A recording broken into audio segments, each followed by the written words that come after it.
So back to Trump and your thoughts on the next 4 years. Are you optimistic or are you fearful? Give me a call, 0345 6060 973. 84850 is the number to text. Gill is in Stroud, Gloucestershire. Hi, Gill. Hi, thanks for having me on. Fearful for sure. I think for me that there are two things that intersect here, and one is the truth and how democracy depends on the truth, and the effect that not knowing the truth will have on our way we don't tackle climate change and the collapse of our climate patterns. And I think it was Noam Chomsky who said, democracy can only operate if people have access to the truth. And when we do know the truth, through people's assemblies and things, people make sensible decisions. But, it's been hard enough to find the truth anyway about climate change, and it's just got more difficult. We've now got probably the most powerful in the world is a climate change denier. And, the scientists have all said we've got 5 years, less than 5 years really. The climate scientists are tearing their hair out and saying, look, this is the time to panic. If we don't act in these 5 years, we are in real trouble. And we're seeing that around us, around the world in the news.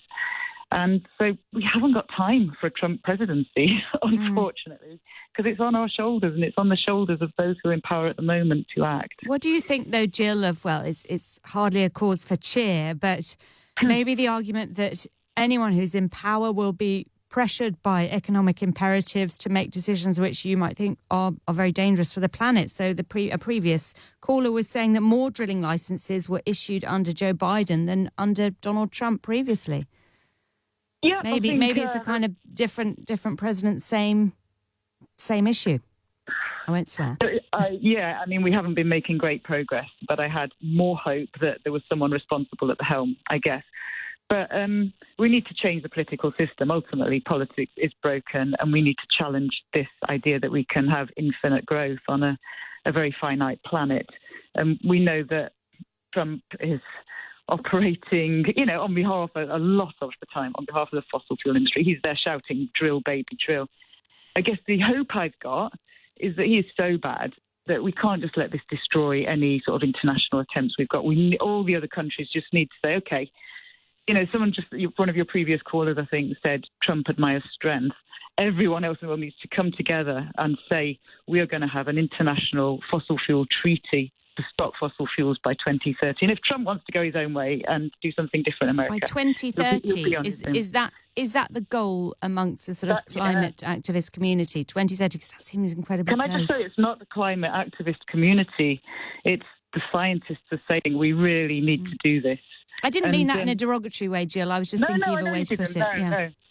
But probably it was 12 years ago, I wrote a book, the autobiography of Sir John Horton, who had set up the IPCC, the Intergovernmental Panel on Climate Change. And he was the chair of their science working group.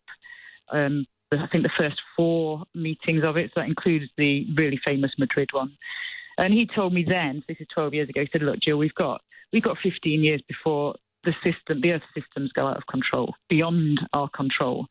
And so that coincides with what the scientists are saying now. So, if we go by what Sir John Horton told me, we've got 3 years. And we're looking, we've got these floods in Spain, floods in Colombia, floods everywhere. There are Swiss villages, Italian villages being washed away. And it's not just, it's all the agriculture as well. And it's just getting closer and closer. And I don't know. It is frightening. And you feel like we're in a speeding car. We're in a speeding car and you feel like no one is listening as the brick wall is approaching. I hear you, Jill. Thank you. Get the truth out there, end up in prison. Yeah. It's the truth that has to be told. We need a public information campaign, I think, to tell people the truth. Like you would tell the jury a truth, and then they can make a sensible decision. OK, Jill, thank you. Thank you. I just have to leave it there only because of time. Jill feeling very pessimistic about the Trump presidency because of what he's been saying on climate, drill, baby, drill and all that. What are your thoughts? 0345 6060 973. Adrian in Perth, quickly, if you will, your thoughts on Trump.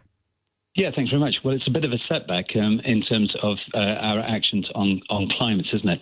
But I was really picking up on a previous caller who said that politicians obviously have to look at voters rather than activists. And seeing what's happened recently in Valencia with people, hundreds of thousands of people taken to the streets because they are so disgusted with the lack of their leaderships actually protecting them, I wonder what it will actually take to turn voters into activists and to get them to actually go on the streets, because I believe it will become more and more obvious as our climate collapses that our leaders are not doing their jobs, and more people will take to the streets. OK, thank you, Adrian. Chilling words there from Adrian in Perth, Scotland.